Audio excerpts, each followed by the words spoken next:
siguiente análisis de paper corresponde a soldadura láser de fibra en aceros de ultra alta resistencia. Los presentadores son Adolfo Aguilar y Johanna Savoy para la asignatura M320 Soldadura, a cargo de la profesora Karen Tello. Los UHSS son altamente usados por su reducción en peso con un aumento de la capacidad de esfuerzo y rendimiento. La demanda global de estos aceros son para uso automotriz y de seguridad, siendo usados para vehículos blindados, diplomáticos y carcasas de seguridad.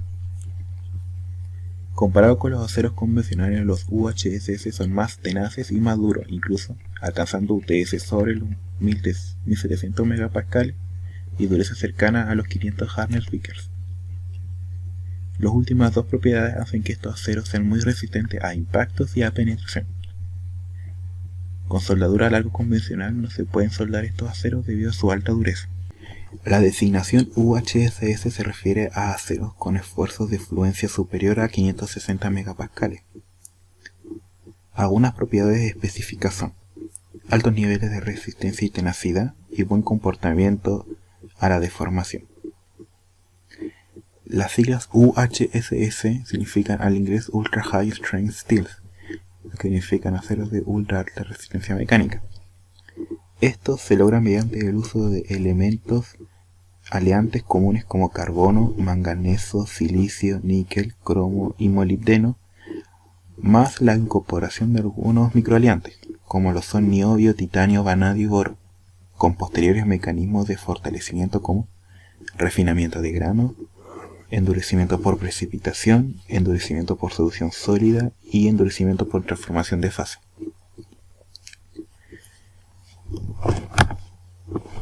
Los aceros que están dentro de la categoría UHSS son los aceros templados y revenidos, aceros templados directos, aceros de procesos de control termomecánico, los TMCP, aceros de baja aleación y alta resistencia mecánica, los HCLA, y algunos aceros avanzados de alta resistencia, como lo son los aceros de fase dual, los aceros de fase compleja y algunos aceros martensíticos. Lo anterior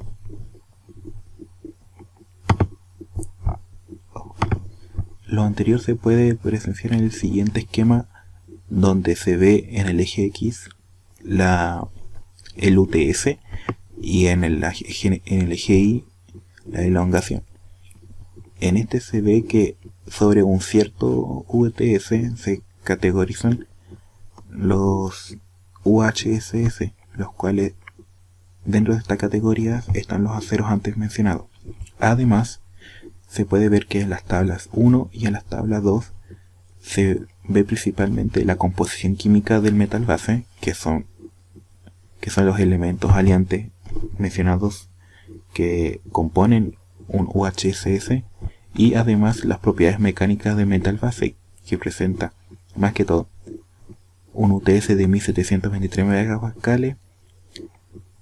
un esfuerzo de fluencia de 1305 MPa, una elongación del 9,5%. ¿En qué consiste la soldadura láser de fibra? La soldadura láser de fibra se diferencia de la soldadura láser tradicional, es decir, la electron beam welding y la laser beam welding, por la bomba de inyección. La bomba de inyección se encarga de atrapar luz y la hace converger hacia la señal de entrada, ayudada por el revestimiento interno. Esta convergencia de luz más la señal de entrada hace de que la señal de salida presente una mayor potencia y un mayor brillo.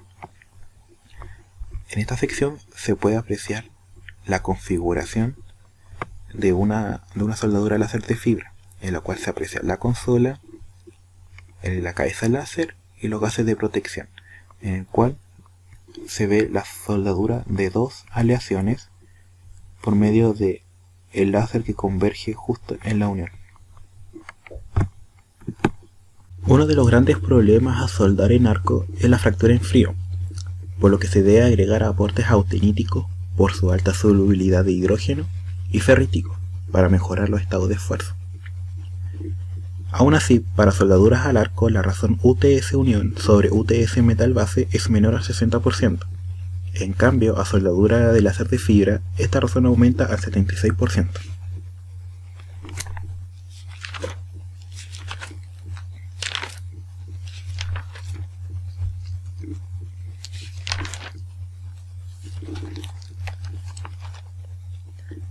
Una técnica efectiva para mejorar la eficiencia de unión es bajando el calor de aporte. La soldadura láser tiene características de alta densidad de potencia y de bajo calor de aporte. La densidad de potencia puede alcanzar hasta 10 elevado a 8 watts sobre metro cuadrado. Este valor es 1000 veces más alto que la soldadura al arco. Esta baja en el calor de aporte en la SAT genera que la microestructura se degrade menos. La soldadura láser forma una soldadura estrecha, una restringida y ablandamiento minimizado en comparación con la soldadura al arco. En soldadura láser se obtienen estructuras martensíticas en la unión, por la alta velocidad de enfriamiento, lo cual fortalece la unión, pero esto genera susceptibilidad al agrietamiento en frío, ya que el hidrógeno es soluble en martensita. Lo anterior se soluciona debido a que la soldadura láser se trabaja en ambientes limpios, por lo que el hidrógeno no ingresa al cordón. La soldadura láser tiene mejor distribución de esfuerzos residuales. Esto ayuda a reducir la sensibilidad a la fractura en frío. Además, la soldadura por láser de fibra genera una SAT y cordón más pequeños. A continuación se muestra la configuración en la cual se llevaron a cabo los experimentos.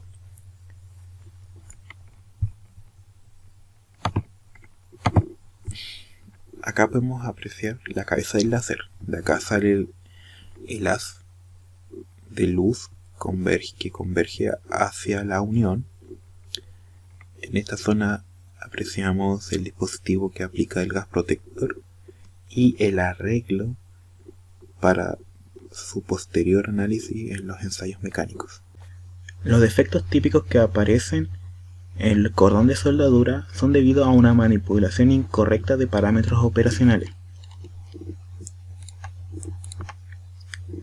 A una velocidad de soldadura cercana a 4 metros sobre minuto se presencia el sputter, que se producen alrededor del cordón, y se presenta el underfill. El underfill corresponde al bajo relleno que se genera en el cordón. El rod humping es observado bajo una condición de 6 kW y más de 4 metros sobre minuto, como muestra la figura. El rod humping aparece periódicamente y un underfill profundo aparece en lo bajo del cordón. El pulse saging ocurre de 6 a 8 kW con una velocidad de 1 metro sobre minuto. Este defecto genera que la hull rod del cordón se hunda. Con un aumento significativo de la potencia láser aparece el rod concavity. En presencia de este defecto, el underfill aparece en ambas caras. Esto implica que existe una gran cantidad de material fuera del cordón. Los defectos mencionados anteriormente se producen debido a una mala elección de los parámetros de soldadura. Una mala elección de estos parámetros generan que se produzcan el staging, la concavity, sputter y el rod humping. Los parámetros que se desean operar para que ocurra una soldadura sin estos defectos es esta zona verde que se llama soundwell. Las soundwell son los parámetros óptimos tanto de velocidad de soldadura como de potencia del láser para que se genere un calor de aporte óptimo y así se genere un cordón sin defecto. La figura 5 se aprecia un cordón de soldadura dentro de parámetros operacionales de la soundwell, donde se ve que el cordón no presenta el underfill. El underfill, como se mencionó anteriormente, es el relleno del cordón. Acá se aprecia que tanto la parte superior como la parte inferior no presentan ni material sobrante ni extra. 3 conjuntos de parámetros fueron seleccionados para estudiar las propiedades mecánicas de las uniones por soldadura láser de fibra dentro de la soundwell. Estos son potencia de láser 8, velocidad de soldadura 3, con un calor de aporte de 0,16 kJ sobre milímetro. Potencia de láser 6 kW, velocidad de soldadura 2 metros sobre minuto, con un calor de aporte de 0,18 kJ sobre milímetro. Y finalmente una potencia láser de 10 kW, una velocidad de soldadura de 2 metros sobre minuto, con un calor de aporte de 0,3 kJ sobre milímetro. Los poros de argón son encontrados en el cordón bajo los parámetros 1, como se aprecia en la figura 6. Algunos efectos de las propiedades mecánicas de la unión son afectadas por la porosidad, ya que estos actúan como concentrador de tensiones. Además, se presenció que bajo los parámetros 2 y parámetros 3 no se presentó porosidad. Por el contenido bajo en carbono, la microestructura del metal base está compuesta por martensita LAT. La velocidad de enfriamiento es el factor más importante que influencia en la microestructura. La velocidad de enfriamiento de la soldadura láser son de aproximadamente de 2000 a 3000 grados Celsius sobre segundo, y al incorporar estos valores en una CCT, la microestructura generada es martensita.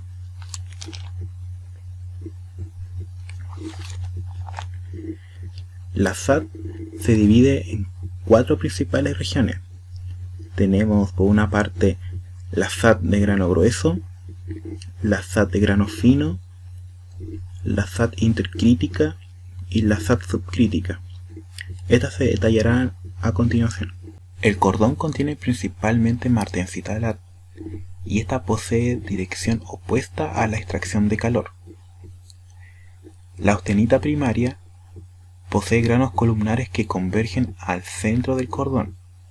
El centro del cordón es plano, es decir, no hay presencia de granos equiaxiales. Comparado con el metal base, la martensita LAT del metal fundido es más pequeña debido a la alta velocidad de enfriamiento. Esto se refleja en la figura 9, donde la parte A muestra la microestructura del metal base y la parte B refleja la microestructura del metal fundido. Esta zona es más pequeña que esta debido a la velocidad de enfriamiento. En la zona de SAT gruesa y SAT fina, el pic de temperatura fue mayor que A sub 3, por lo que la austenización completa ocurrió. La microestructura para estas dos zonas corresponde a una martensita steel. La SAT gruesa, que corresponde en esta figura la zona B, como se sitúa adyacente al metal fundido, experimenta granos de austenita más grandes, por ende la microestructura de la martensita presenta granos más gruesos. La SAT fina presenta tamaños de austenización más finos debido a la presencia de temperaturas menores a la SAT gruesa, como se presencia en la parte C. La SAT intercrítica, la ICHAS, es obtenida cuando la zona es calentada cerca de A sub 1 y A sub 3. Por lo tanto, la microestructura de la SAT intercrítica corresponde a una mezcla entre martensita y ferrita. Para la SAT subcrítica, el pic de temperatura es bajo A sub 1, por lo que ocurre un proceso de revenido. Al producirse un revenido, comienzan a formarse las fases de equilibrio de la martensita, es decir, comienza a formarse ferrita más la precipitación de carburos. En cuanto a la microdureza, en la figura de la derecha podemos observar la medición de microdureza Vickers realizada mediante indentaciones a lo largo de todas las zonas afectadas térmicamente, así como la comparación entre el metal base y el cordón de soldadura. Este ensayo demuestra que la dureza del cordón, como se puede observar en el gráfico de la izquierda, es ligeramente mayor que la dureza del metal base. Esto debido a que la martensita LAT del cordón posee un tamaño menor. Además, se puede observar mediante el experimento que la dureza desde el metal soldado va en aumento durante la zona SAT de grano grueso, llega a un pic, como se ilustra aquí, en la zona SAT de grano fino, y luego durante la zona intercrítica irá disminuyendo hasta llegar a un mínimo, debido a la aparición de ferrita en la estructura. Luego en la zona subcrítica se produce el aumento hasta llegar a la dureza original del metal base, como se puede observar. También podemos ver cómo las distintas imágenes son la representación de la microdureza bajo los distintos parámetros que vamos a analizar en el experimento. En la imagen A se puede observar que estará bajo un heat input de 0,16 kJ por milímetro, La B, en cambio, es de 0,18 y la C de 0,3. Se observa que el valor más alto aplicado de head input, es decir, la imagen C, generará un cordón de mayor espesor. A su vez, esto generaría una caída de dureza más severa, por lo tanto implica que posee un alto calor de aporte, intensifica un ablandamiento en la SAT. En la tabla de abajo podemos ver su respectivo parámetro con el espesor de la unión y la microdureza mínima alcanzada. En cuanto a las propiedades de tracción, fue realizado a las muestras soldadas un ensayo de tracción cuyos parámetros variaban en el head input con el que fue realizada cada soldadura y la velocidad de avance, como se puede observar en la primera tabla, que son los parámetros a tratar. Estos resultados fueron resumidos en la tabla 5. Como conclusión de este experimento, se encontró que si bien la elongación, como se observa en esta columna, es baja con respecto al metal base, el VTS observado en el experimento sigue siendo cercano al del metal base, con sus 1700 megapascales, logrando una eficiencia mayor al 94%, mientras que la elongación, aunque disminuyó, sigue siendo superior al 50% de la elongación del metal base. En la figura 14 se observa la forma de fractura para los tres distintos tipos de calores de aporte. Con un menor calor de aporte, es decir, para el caso A, con un 0,16 kJ por milímetro, la fractura se localizó solo en el cordón, mientras que cuando el head input se ve aumentado, el inicio de la fractura va localizándose en la SAT, como el caso B y C. En el primer caso se detectó en el cordón presencia de poros, lo que puede haber precedido a la fractura en este sector. En el caso de las soldaduras con un head input de 0,18 o más, el inicio de la fractura se dio en la zona blanda. Este ablandecimiento ocurrió debido a la precipitación de carburos en esta zona. Luego se extendió a lo largo de 45 grados con respecto a una línea paralela. Estas muestras han fallado bajo un modo de fractura dúctil, lo que explicaría por qué la elongación es mayor que en el primer caso, con un sobre 4% respecto al 3% del caso A. También se le realizó a las muestras mencionadas con los mismos parámetros anteriores un ensayo de flexión, cuyos resultados se encuentran en la primera tabla, observada aquí en la diapositiva. Podemos comparar que si comparamos la soldadura respecto al metal base, disminuye bastante, ya que alcanza solo un máximo cercano a los 40 grados de flexión, siendo que el metal base alcanza casi los 180 grados sin presentar fractura. En la imagen de abajo podemos observar las fracturas provocadas por el ensayo y sus respectivas ubicaciones, donde nuevamente en el caso A se encuentra ubicada completamente sobre el cordón. Nuevamente se ve debilitado por la porosidad, alcanzando, debido a la baja elongación, un ángulo de flexión de solo 21,4 grados, mientras que para los otros casos se encuentra sobre la SAT, en la zona de ablandamiento, donde debido a lo mismo se alcanza un ángulo de flexión mayor, de 43,8 y 38,2. La microestructura que rodea la fractura es martensita templada bajo distintas temperaturas, donde el grado de templado disminuye al alejarse del centro. Las muestras se fracturaron a lo largo de la zona intercrítica, ya que, como se indicaba anteriormente, es el sector con menor dureza dentro de la SAT. La deformación plástica se localizará en la zona de ablandamiento, y en soldadura láser esta zona es muy estrecha, por lo que la deformación permitida será insuficiente para alcanzar un mayor ángulo de flexión previo a la fractura. También se midió mediante un ensayo Charpy la tenacidad de las piezas. En este ensayo se localizó la muesca en el centro del cordón soldado, donde se demostró que la energía de impacto máxima absorbida fue mayor a la de 60% del metal base. La comparación se encuentra en la tabla de aquí. En resumidas cuentas, en los tres casos la grieta se inició y propagó en el mismo centro del cordón de soldadura, en casi el mismo plano, lo cual resultó de una dirección obvia de granos columnares en el centro de soldadura, como en la imagen de ejemplo. Al solidificar, todos presentan la misma orientación. Discusión. Entre la discusión tenemos los mecanismos de ablandamiento de la SAT. Primero, recordando los resultados que indicaron que la martensita LAT generada en la zona fundida, específicamente en la SAT de grano grueso y la SAT de grano fino, fueron endurecidas, mientras que se provocó un ablandamiento entre la zona intercrítica y subcrítica de la SAT, significando un impacto en el comportamiento mecánico de la unión por láser. El análisis indica que podrían existir dos mecanismos de ablandamiento para las uniones UHSS por soldadura láser. Primero, debido a que la zona intercrítica y subcrítica consistiría en una microestructura dual fase de la ferrita y martensita parecida.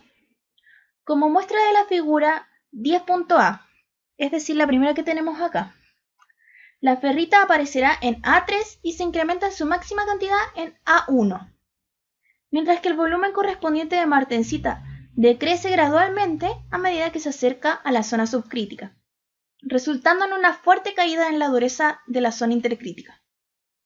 El segundo mecanismo dice que el ablandamiento ocurre también en la zona subcrítica, ya que desde la martensita en la microestructura original precipitarán carburos y luego formarán martensita revenida. Es debido a que la temperatura de revenido más alta es ligeramente menor que A1 que la aparición más fuerte de martensita revenida aparece en la zona subcrítica, cerca de la zona intercrítica. Por lo tanto, el ablandamiento más significante ocurre en esta zona, debido a que hubo una disminución del pic de temperatura de revenido desde la zona subcrítica hasta el metal base, porque la dureza fue subiendo gradualmente, pero la zona subcrítica aún pertenece a la zona blanda.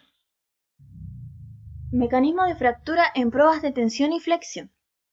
Como muestran las figuras 14 y 17, ambas fracturas podrían iniciarse en la zona blanda, cerca de la zona intercrítica, donde la dureza es la más baja y la microestructura es martensita revenida. Luego, las fracturas se extienden a lo largo de 45 grados perpendicular al esfuerzo máximo.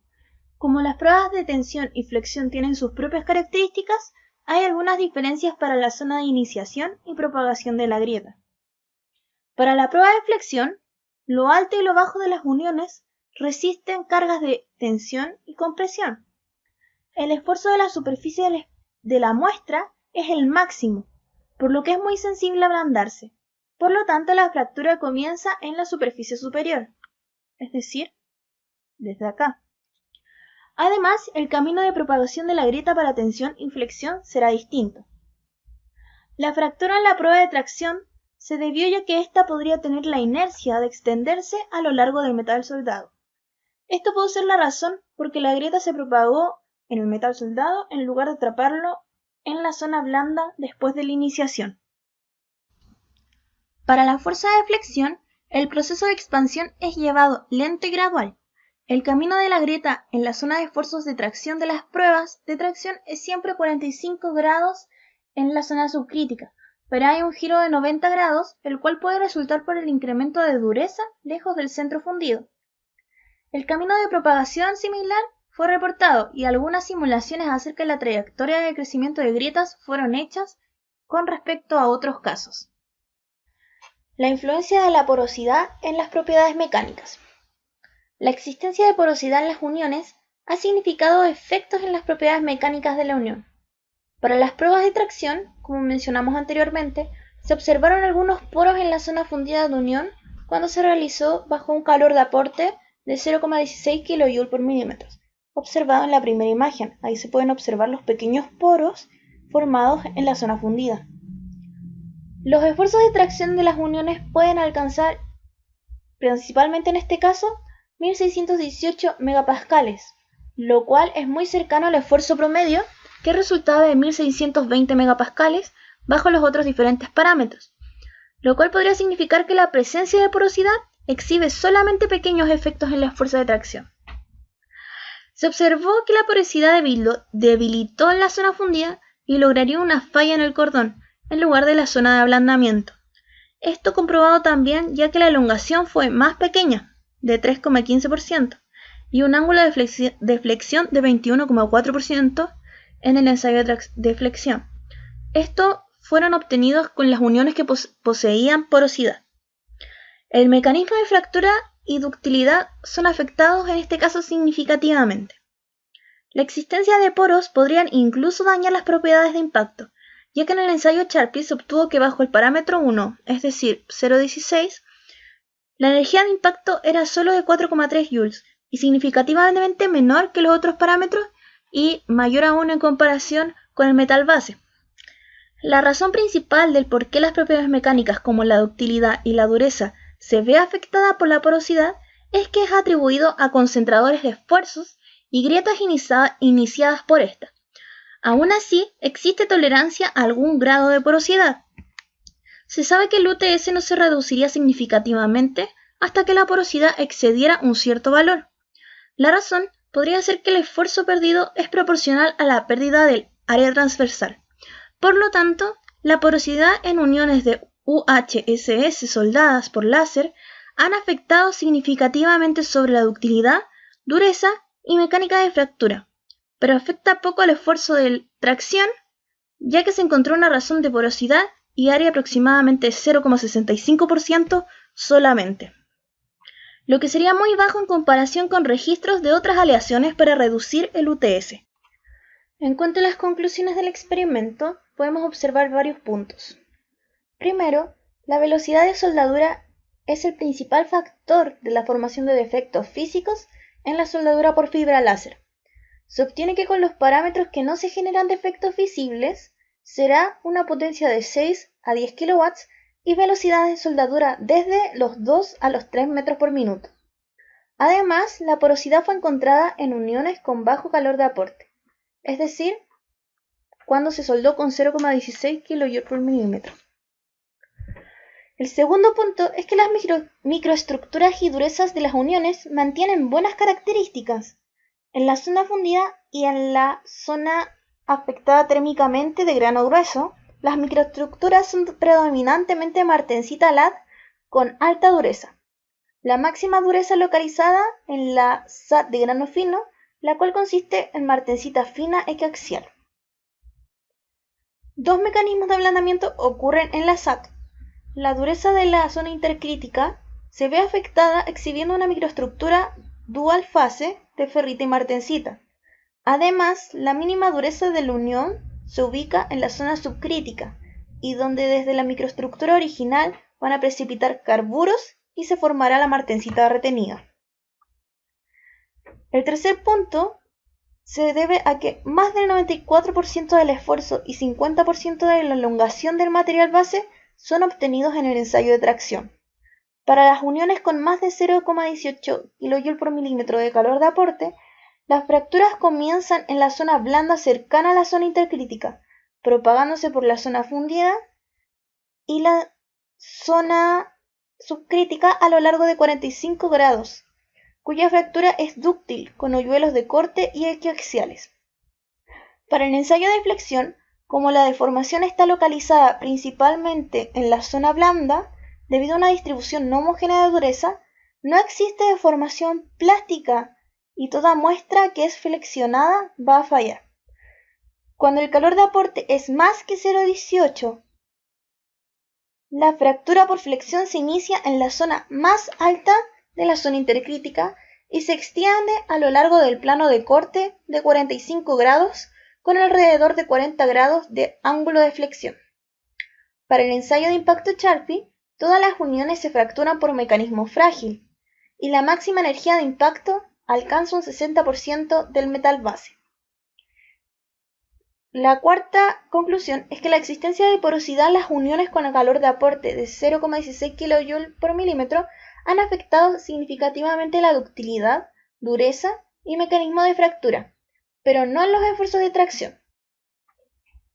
Por último, para ensayos de tensión y flexión, la porosidad aparece en la zona fundida y comienza a fracturarse en la zona fundida en lugar de la iniciación de la zona blanda. Se encuentra que el parámetro usado que presenta mejores resultados en este experimento es el parámetro 2, es decir, para una potencia de 6 kW y una velocidad de avance de 2 metros por minuto. Esta va a presentar el mejor esfuerzo a la tracción con 1623,5 megapascales, una ductilidad mayor que los otros casos de 4,75%, un ángulo de flexión máximo de 43,8 grados y una dureza de impacto de 8,7 joules. En cuanto a nuestras críticas a la investigación, tenemos principalmente dos. La primera es que encontramos algunas inconsistencias, como un error conceptual al explicar la formación martensítica. Esto debido a que nombraban que la martensita se formaba por difusión, cuando nosotros tenemos conocimiento que esto es adifusional. Segundo, hicieron un análisis de imágenes SEM. Están poco claras, por lo tanto no se puede comprender realmente qué es lo que quieren demostrar, ya que las zonas que intentan comparar están poco visibles. Y finalmente esa fue nuestra presentación sobre el paper de soldadura láser de fibra en aceros de ultra alta resistencia por los autores presentados aquí abajo. Muchas gracias.